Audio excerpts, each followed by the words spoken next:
नमस्कार दोस्तों, स्वागत है आपका आपके अपने YouTube चैनल पर। तो दोस्तों, राजस्थान सीटी नोटिफिकेशन 2024 को लेकर आप सबके लिए इस समय की बहुत बड़ी अपडेट निकल के आ रही है। जी हाँ दोस्तों, राजस्थान कर्मचारी चयन बोर्ड के द्वारा दोस्तों होने वाली 15 भर्तियों में राजस्थान कर्मचारी चयन बोर्ड के द्वारा ही दोस्तों सीटी को लागू किया गया है। तो कौन कौन सी भर्ती हैं दोस्तों जिसमें आपको जो है सीटी एग्जाम देखने को मिलेगा। इसके अलावा दोस्तों इस वीडियो में बात करने वाले हैं हम कि राजस्थान सीटी में क्या नेगेटिव मार्किंग होगी, क्योंकि आज अपडेट आई कि सीटी में नेगेटिव मार्किंग होगी। लेकिन दोस्तों आपको बता दूं, इसके अलावा एक और अपडेट ये आ रही है कि समान पात्रता परीक्षा जो स्नातक की है, जिसमें अभी भर्तियां 8 होती हैं लेकिन अब 11 भर्तियों को इसमें शामिल किया जाएगा। और नोटिफिकेशन आज शाम तक जारी होने की संभावना है। आज शाम को स्नातक सीटी का नोटिफिकेशन जारी हो जाएगा दोस्तों, और एग्जाम फॉर्म भी शुरू हो जाएंगे। एग्जाम डेट को लेकर बात करेंगे, 12th सीटी की क्या एग्जाम डेट रहेगी, कब तक परीक्षा हो सकती है। लगातार दोस्तों यहाँ पर सरकार के द्वारा भर्तियों के लेकर अपडेट आ रही है। और समान पात्रता परीक्षा के लिए दोस्तों अब 11 भर्तियों को शामिल किया गया है। यहाँ जी हाँ दोस्तों, स्नातक स्तर में 11 भर्तियाँ होंगी, अभी 8 भर्तियाँ होती हैं। पांचवा विकल्प आएगा। इसमें नेगेटिव मार्किंग को देखो लो दोस्तों, ये कहा जा रहा है कि नेगेटिव मार्किंग लागू होगी, लेकिन आपको बता दूं दोस्तों, नेगेटिव मार्किंग का विरोध भी शुरू हो गया है। क्योंकि अब एग्जाम में 2 महीने का समय बचा हुआ है, एंड टाइम पर आप दोस्तों नेगेटिव मार्किंग को लेकर बता रहे हैं। जबकि अगर इसका सिलेबस देखोगे दोस्तों, तो RAS प्री के एग्जाम से कम सिलेबस नहीं है। सीईटी का इतना बड़ा सिलेबस है कि RAS प्री का भी 3 गुना कम है। ऐसे में जो बोर्ड के अध्यक्ष हैं वो कह रहे हैं कि नेगेटिव मार्किंग होगी, तो वह एग्जाम से 2 माह पहले बता रहे हैं। जबकि दोस्तों इतने कम समय में बच्चा कैसे मेंटली प्रिपेयर होगा। और बच्चे मांग कर रहे हैं नेगेटिव मार्किंग, वो ऐसा किसी ने मांग नहीं किया है कि नेगेटिव मार्क हो। सवाल जरूर पूछा था कि सर इसमें नेगेटिव मार्किंग होगी या नहीं होगी, और सर और इसके बाद बोर्ड के अध्यक्ष ने कहा कि बच्चे मांग कर रहे हैं इसलिए हम नेगेटिव मार्किंग कर रहे हैं, जबकि किसी ने मांग नहीं की थी। सिर्फ ये कहा था कि नेगेटिव मार्किंग होगी या नहीं होगी, ये पूछा था। और वहाँ पर दोस्तों उन्होंने ट्वीट करके ये कह दिया कि नेगेटिव मार्किंग को लागू करेंगे।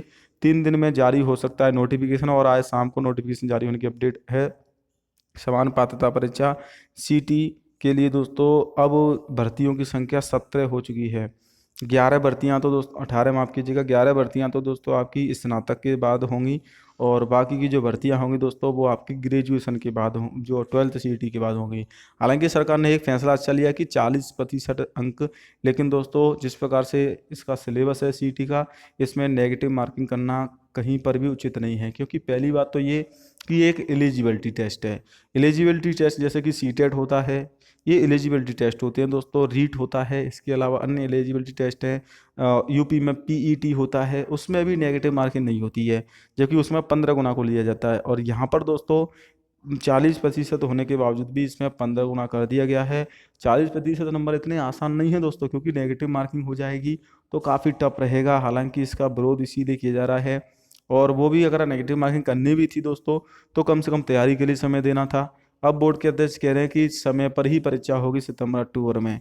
इसीलिए दोस्तों 40% सीईटी का विरोध किया जा रहा है। जो नेगेटिव मार्किंग है उसका विरोध किया जा रहा है। 40% सीईटी तो कहीं तक सही भी है। अगर दोस्तों आप इसका सिलेबस देखोगे तो लगभग इसका जो सिलेबस है, देखिए ये जो भर्तियां हैं, अभी तक 8-8 भर्तियां होती हैं। यहाँ पर देख सकते हैं दोस्तों 8-8, लेकिन अब 11 भर्तियां होंगी स्नातक सीईटी में।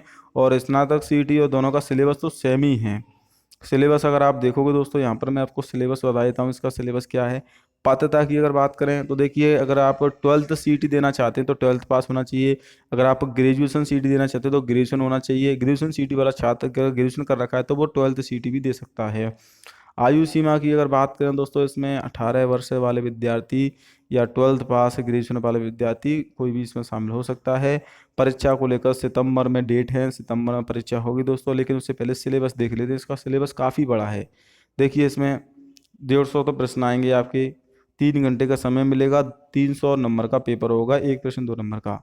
तो इसमें सबसे पहले देखिए, भारत राष्ट्रीय आंदोलन, विशेष बल, राजस्थान और भारत का इतिहास। इसके अलावा राजस्थान का इतिहास, कला, संस्कृति, साहित्य, परंपरा, विरासत। इसके अलावा भारत का भूगोल। इसके अलावा राजस्थान का भूगोल, राजस्थान पर विशेष बल के साथ भारतीय राजनीतिक व्यवस्था, भारत की अर्थव्यवस्था, राजस्थान की अर्थव्यवस्था। इसके अलावा विज्ञान एवं प्रौद्योगिकी यानी कि विज्ञान और कंप्यूटर। इसके अलावा आपकी रीजनिंग और मैथ। इसके अलावा आपकी सामान्य हिंदी। इसके अलावा दोस्तों इसमें इंग्लिश और आपकी करंट और कंप्यूटर। यानी कि ओवरऑल सिलेबस इसका RAS प्री के बराबर ही है। और ऐसे में आप बोल रहे हो कि एंड टाइम पर इसमें नेगेटिव मार्किंग होगी, तो ये कहीं ना कहीं ये गलत है। नेगेटिव मार्किंग अगर आपको करनी थी तो पहले से छात्रों को सूचित किया जाना था। इसीलिए दोस्तों इसका विरोध कर रहे हैं छात्र। एक बार बोर्ड के अध्यक्ष का ट्विटर अकाउंट ओपन करते हैं दोस्तों, वहाँ पर क्या अपडेट है वो भी देख लेते हैं। देखिए यहाँ पर ट्वीट किया है उन्होंने, 2 दिन पहले भी ट्वीट किया था कि सभी CET एग्जाम ऑन टाइम होंगे, कोई भी डेट चेंज नहीं होगी, प्रक्रिया करें, हमारा नोटिफिकेशन 2 3 या 4 दिन में फॉर्म शुरू हो जाएंगे, ये उन्होंने कहा है। लेकिन दोस्तों उन्होंने नेगेटिव मार्किंग वो एंड टाइम पर इसमें लागू कर रहे हैं। हालांकि 40% का नियम कहीं तक सही है, क्योंकि दोस्तों वास्तव में जो तैयारी करते हैं उनके लिए 40% नंबर भी काफ़ी हो जाते हैं, क्योंकि सिर्फ वो CET की तैयारी नहीं करेंगे, इसके अलावा अन्य भर्ती की भी तैयारी करेंगे। अगर आप CET में भी नेगेटिव मार्किंग करोगे, उसमें भी 40% करोगे, तो छात्र सिर्फ CET की तैयारी करता रह जाएगा, वो एग्जाम की तैयारी बिल्कुल भी नहीं कर पाएगा, क्योंकि सिलेबस आपने इतना बड़ा दे दिया है। इसीलिए CET में नेगेटिव मार्किंग नहीं होनी चाहिए थी। और लगातार दोस्तों कोई भी अगर ये कार्य करते हैं तो सिर्फ छात्रों के ऊपर थोप देते हैं कि छात्रों की मांग थी इसीलिए मैंने लागू कर दिया। छात्रों की तो मांग ये भी है कि CET को उठा दिया जाए, CET को लागू ही नहीं करना चाहिए। तो ये दोस्तों कहीं ना कहीं मनमानी कर रहे हैं और इसका विरोध होना चाहिए। आपकी क्या राय है कमेंट बॉक्स में जरूर बताना कि CET में जो है दोस्तों यहाँ पर नेगेटिव मार्किंग होनी चाहिए, क्योंकि ये एलिजिबिलिटी टेस्ट है। आप केंद्र की भर्तियाँ उठा के दे लिए, एलिजिबिलिटी टेस्ट में कोई भी नेगेटिव मार्किंग नहीं होती है।